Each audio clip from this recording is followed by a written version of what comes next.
విధంగా బ్రహ్మాండంగా నాట్యాన్ని నేర్పిస్తూ ఉన్నటువంటి సమయంలో బయలుదేరి వచ్చింది ఈ మాలినీదేవి. అమ్మా మాలిని, ఏమి వచ్చావన్నారు. జరిగిన విషయం అంతా కూడా మాలినీదేవి చెప్పింది. ఎప్పుడైతే మాలినీదేవి జరిగిన విషయం అంతా కూడా చెప్పగానే ఆ మాటలు విన్నటువంటి యొక్క బృహన్నల అంటున్నారు, మాలిని, ఈ సమయంలో నేను సారథ్యమా? తప్పేముంది బృహన్నల?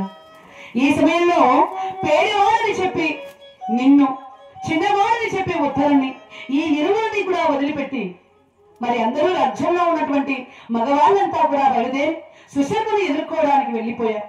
తప్పేముంది అని చెప్పగానే ఇక సరేనని చెప్పి బయలుదేరి వచ్చాడండి యొక్క అర్జునుడు.